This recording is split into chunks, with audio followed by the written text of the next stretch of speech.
Olá, meu nome é Caio Moreira, sou doutor em Comportamento e Cognição pela Universidade de Göttingen, na Alemanha, e diretor de Ciências e Tecnologia na Sensorial. Aqui na Sensorial, a gente desenvolve soluções com base nas neurociências. Essas soluções visam melhorar a performance, a saúde e a qualidade de vida das pessoas.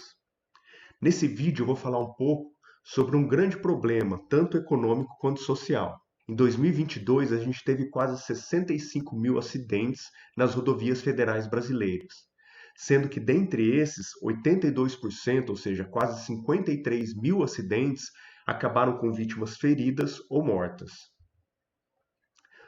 Um dos nossos papéis aqui na Sensorial, então, é pesquisar artigos científicos para entender qual que é a relação do cérebro com esses acidentes. E muitos artigos, como esses que vocês veem aí, mostram uma relação direta entre a cognição e a segurança no transporte. Isso quer dizer que capacidades cognitivas, como a atenção, as capacidades visoespaciais, as capacidades de função executiva, de memória e psicomotoras dos motoristas, têm uma relação significativa com a segurança no transporte. Esse artigo é muito interessante porque existem diversos estudos bem estruturados, bastante robustos, que mostram a relação da cognição com os condutores de trens de alta velocidade.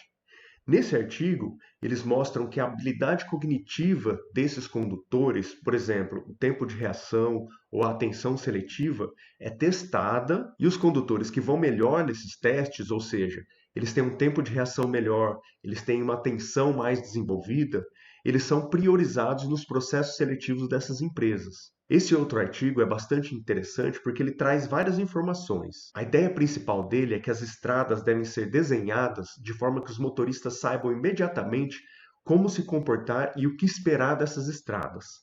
Bom, isso não acontece na maior parte das estradas no Brasil, o que aumenta muito uma necessidade de performance cognitiva dos motoristas, pelo menos dentro de um padrão.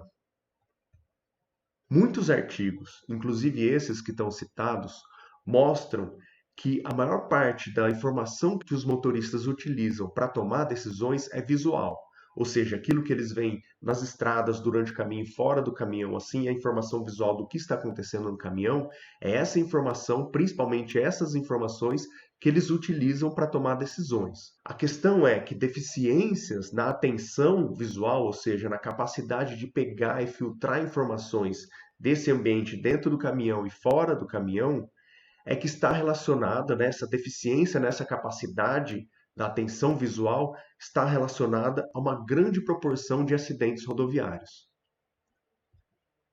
E o que é interessante notar também é que em muitos casos de acidentes, os motoristas não é que eles demoram para reagir ao que está acontecendo. E muitas vezes eles nem agem para evitar as colisões. Isso quer dizer que simplesmente eles não estavam prestando atenção naquilo que estava acontecendo ali naquele momento. A sensorial, ela tem formas de avaliar, monitorar e ativar o cérebro, em especial a atenção. E por isso a gente fica se perguntando: quantos acidentes poderiam ser evitados se o nível de atenção dos motoristas fosse monitorado e decisões estratégicas fossem tomadas com base nessa informação? Nós desenvolvemos um aplicativo, o Sensorial Move, que ele tem uma tarefa muito importante para esse contexto, chamada Today. Essa tarefa ela é bastante rápida, ela dura 3 minutos e meio. E ao final dessa tarefa, o aplicativo emite 3 tipos de alerta. Se a pessoa está mais desatenta, mais impulsiva ou com os processos cognitivos mais lentos do que o normal. Então ela abre o aplicativo, vai fazer a tarefa Today. Nos primeiros 30 segundos, a gente pede informações sobre a última noite de sono, que é muito relevante para a atenção, sobre o cansaço e sobre a tensão. Mas a gente sabe também que essas perguntas podem ser falhas. Por quê? Porque elas dependem de uma autoavaliação e de reportar o que está acontecendo. E muitas vezes a autoavaliação que a pessoa faz não corresponde com o estado dela, ou ela não reporta aquilo que realmente está acontecendo. E é por isso que é muito importante a tarefa computadorizada que segue essas perguntas. Ou seja, durante 3 minutos o motorista vai fazer uma tarefa em que ele tem que responder os estímulos, e é a partir dessa tarefa que são emitidos os alertas, caso ele esteja mais desatento, mais lento ou mais impulsivo do que o normal. É importante saber também que a gente tem uma plataforma na qual as pessoas responsáveis por esses motoristas podem acompanhar os alertas que são emitidos. Por exemplo, se o motorista está acima do seu próprio padrão, a gente tem aí esses pontos verdes. Se ele está dentro do padrão, nós temos os pontos brancos. Se ele está abaixo do padrão, são os pontos amarelos.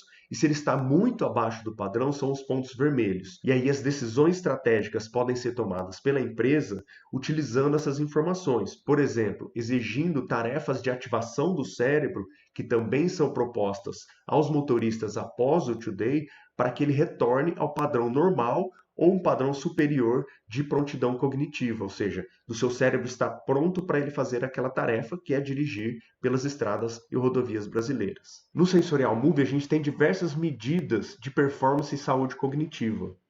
Entre elas, a gente tem uma avaliação cognitiva que ela dura cerca de 20 minutos e que ao final ela reporta em números de 0 a 100 ou de 0 a 1000 qual é a qualidade da reação, a tomada de decisão, a atenção e o controle de impulsividade, assim como os tempos de reação e o tempo de decisão dos motoristas, considerando também um score geral de performance cognitiva. A gente tem, a partir das avaliações realizadas por essa avaliação cognitiva dentro do Sensorial Move, uma referência de performance para diferentes faixas etárias. Então, isso também pode ser realizado em um processo seletivo, comparando se a pessoa está dentro, abaixo ou acima do padrão esperado para a faixa etária dela. Espero que as informações que eu apresentei sejam relevantes para vocês e fico à disposição para tirar qualquer dúvida em relação a essas informações.